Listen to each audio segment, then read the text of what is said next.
Devi. O Ravi, you scared me.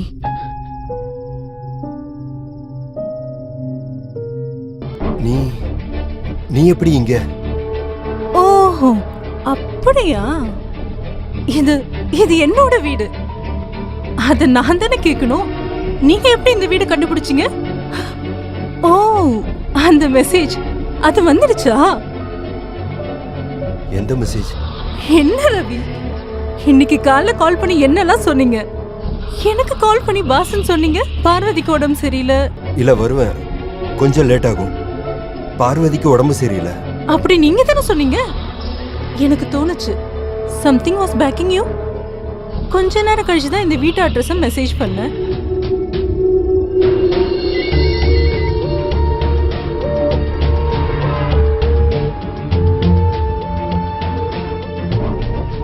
அதுக்கப்புறம் நான் எவ்வளவு வாட்டி கால் பண்ணேன், நோ ரெஸ்பான்ஸ்.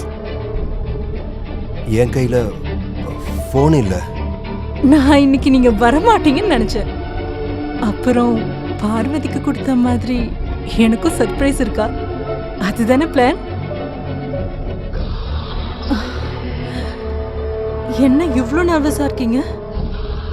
இது ஏன் வீடுன்றதாலயா?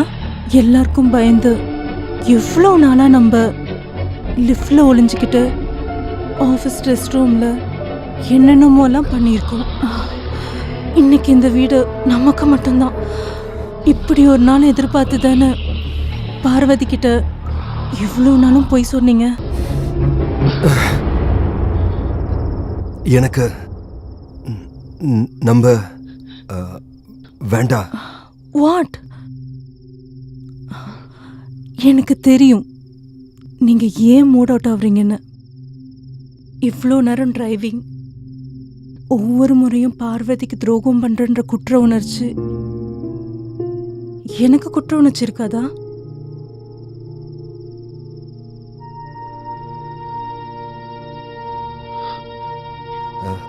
தேவி,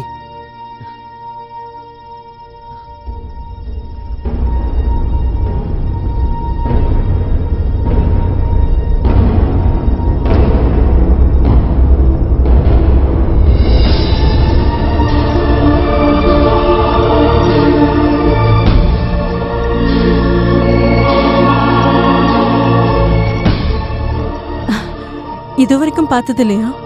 என் பேர் பின்னாடி இருக்க சர்நேம் என் ஹஸ்பண்ட் வெங்கடேஷ். இப்போ அவரு, நான் தான் சொன்னல, காலையில தான் டெல்லி போனாரு. இல்லைன்னா நம்ம எப்படி இங்க? யோசிச்சு பாருங்க ரவி.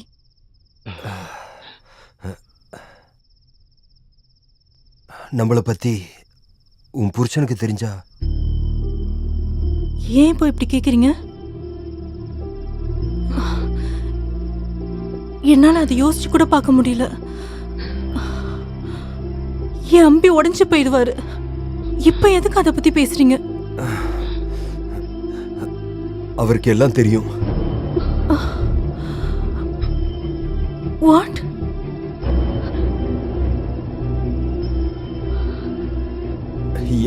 என் குழந்தை அவர்கிட்ட இருக்கு. அவரு கொன்னுடுவாரு.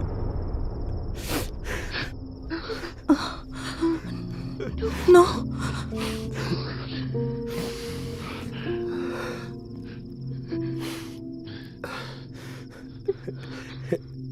எனக்கு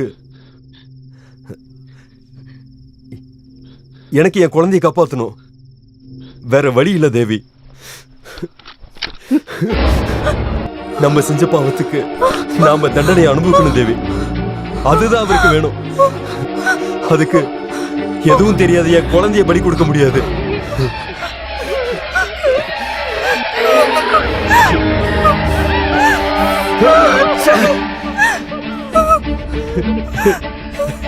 உனக்கு வேற வழி இல்ல ரவி.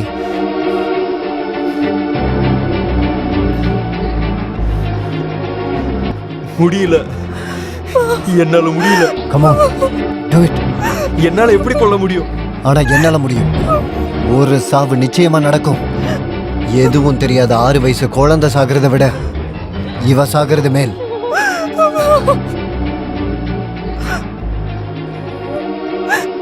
முடியாது. Do it now.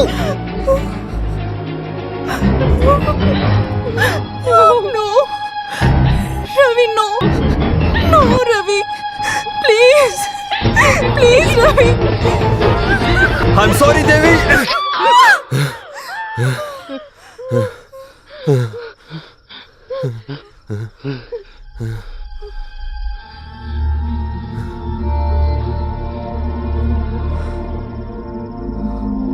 பாத்தியா, இவன் எந்த அளவுக்கு உன்னை விரும்புறான்னு பாத்தியா?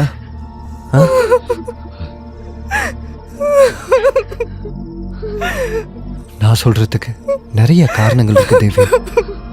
தினமும் லேட்டா வர உன் புருஷன் கை கட்டுற தூரத்துல இருந்தாலும் அந்த ராத்திரியில நான் நிறைய எதிர்பார்ப்பேன். என்னோட வேலை, லேக் ஆஃப் கேர், இப்படி நிறைய ரீசன்ஸ். சாதாரணமாக நடக்கிற அரேஞ்ச் மேரேஜ், எந்த பொண்ணா இருந்தாலும் நிறைய நியாயங்கள் பேசலாம். உண்மைதான், நிறைய நேரங்கள் ஆஃபீஸில் ஒன்றா இருப்பீங்க, மனசு விட்டு பேசிப்பீங்க. அங்கே நடக்கிற பிரச்சனை எல்லாத்துக்கும் உன்னை பாதுகாத்து வழி நடத்தி கொண்டு போகிற ஒரு நண்பன், எப்பவும் மனசுக்குள்ள இருந்து வர பாசம், அதெல்லாம் எனக்கு புரியும். ஆனா இது பாசம் இல்லையே. அந்த கன்னோட ட்ரிகரை நீ அழுத்த மாட்டேன்னு ஒரு நிமிஷம் நான் ஆசைப்பட்டேன். ஆனா நீ அதை செஞ்சிட்ட. இதுக்கு பேரு பாசமாடா? உடம்பு உரசும் போது இருக்கிற சூடு தானே உனக்கு வேணும். அந்த பேசிக்கிட்ட நீ விலை பேசும்போது இவளை நான் யோசிச்சு பார்த்தேன். ஒருவேளை சாப்பாட்டுக்காக சொந்த உடம்பை விற்கிற அவளுக்கு முன்னாடி இவ ரொம்ப கேவலமானவன் தெரிஞ்சுக்கிட்டேன். அவளுக்கு பேர் வேசி. அப்ப உனக்கு தேவி, இந்த உடம்புக்கு விலை பேசின உனக்கு அந்த ஹோட்டல் ரூம்ல உன் முன்னாடி உன் பொண்டாட்டி உடம்ப நான் தொட்டப்போ உன் முகம் மாறி போச்சுல்ல, அந்த வலி உனக்கு ஞாபகம் இருக்கா? அப்ப நான் இங்க இல்லைன்னு தெரிஞ்ச உடனே என் பொண்டாட்டி கூட இருக்கணும்னு நினைச்ச உன் கூட ஒரு நாள் முழுக்க கூடவே சுத்தின எனக்கு எவ்வளோ வலிக்கும் நினைச்சு பாத்தியாடா நாயே?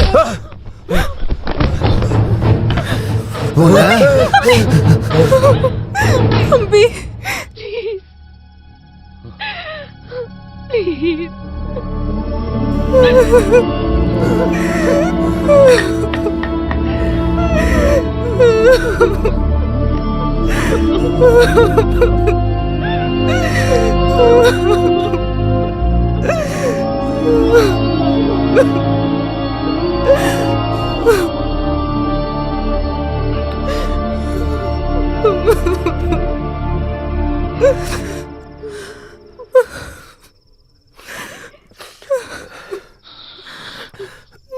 என்னோட பொண்ணு எங்க?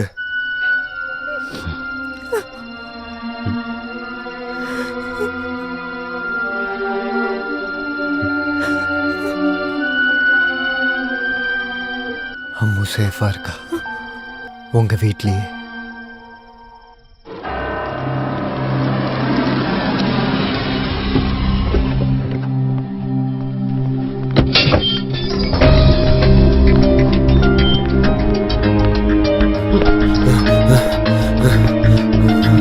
Ammu, Ammu,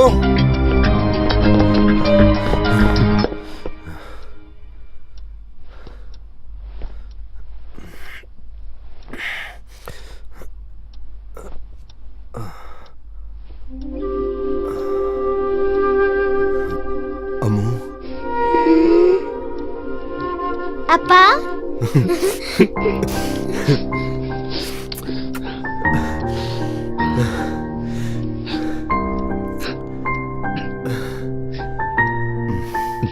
How was your day? நானும் பியட்ரிஸ் ஆண்டியும் சேர்ந்து ஹைட் அண்ட் சீக் விளையாடணும். அப்படியா? சரி, தூங்கு.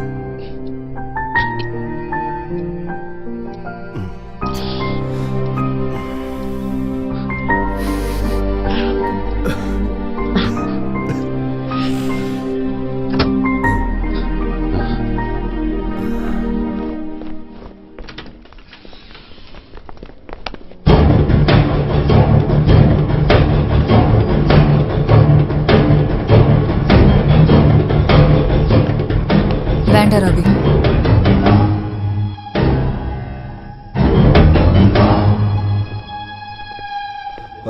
பாரு, அவன் அவளை வச்சு ஏதோ நம்ம குழந்தைய. அவளுக்கு எதுவுமே தெரியாது. அப்படின்னா அம்மு இந்த வீட்ல தான் இருந்தா, அதுவும் சேஃபா. அவளோட அப்பா அவளுக்காக பணம், கெரியர் எதையும் விட்டது தெரியாம. அந்த பியாட்ரஸ், அவளுக்கு இந்த கதையில எந்த ரோலும் கிடையாது. எனக்கு புரியல. எனக்கு தெரியும். நான் தெரிஞ்சுக்கிட்டேன் எல்லாத்தையும்.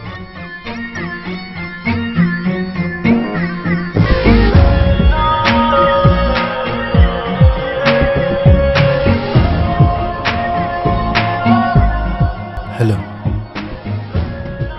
ஐம் விக்கி, தேவியோட ஹஸ்பண்ட். கொஞ்சம் உங்ககிட்ட பேசணும்.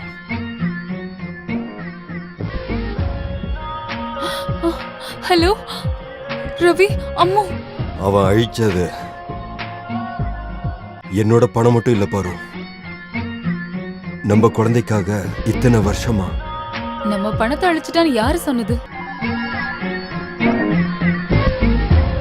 Can you just make it fast? நான் அங்க வெயிட் பண்றேன்.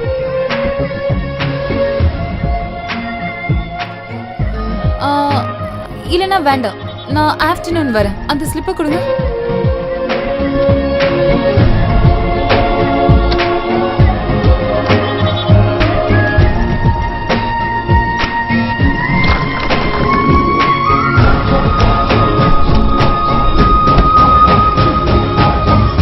அப்போ என் கரியர் மட்டும்தான் உங்களுடைய டார்கெட்டா? நான் அதுவும் செய்யல ரவி, அதுவும் சேஃப்.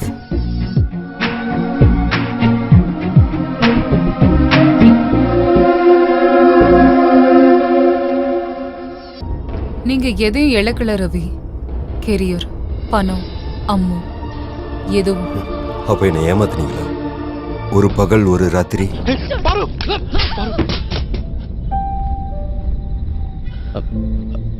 சாரி.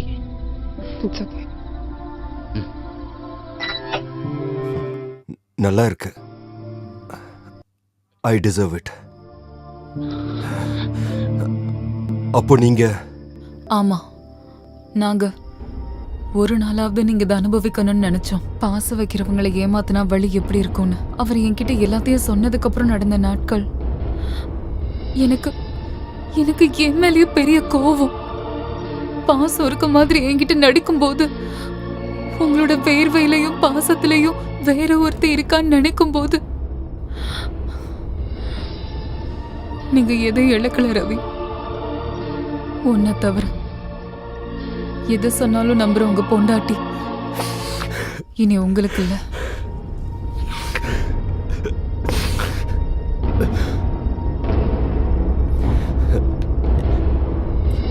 எந்த எக்ஸ்கியூஸும் சொல்றதுக்கு இல்ல. நீயே முடிவிடு. சத்தியமா சொல்றேன், உங்ககிட்ட எந்த குறையும் இல்ல. ஏதோ நடந்துருச்சு. நான் இப்ப என்ன நியாயப்படுத்திக்கல. இன்னைக்கு நான் அனுபவிச்சதை விட நீ நிறைய அனுபவிச்சிருக்க. எனக்கு அது தெரியுது. நீயே முடிவிடு. உனக்கு தெரியல ரவி, ஒருவேளை என் மனசு உங்களை மன்னிச்சிடலாம். அது எனக்கு வேற வழி இல்லாமன்னு கிடையாது. இன்னைக்கு ஏன் குழந்தைக்காக நீங்க ஓடினதுக்காக அனுபவிச்ச வேதனை, அவமானம், உங்களுக்குள்ள ஒரு நல்ல அப்பா இருக்காரு, அதுக்காக மட்டும்தான்.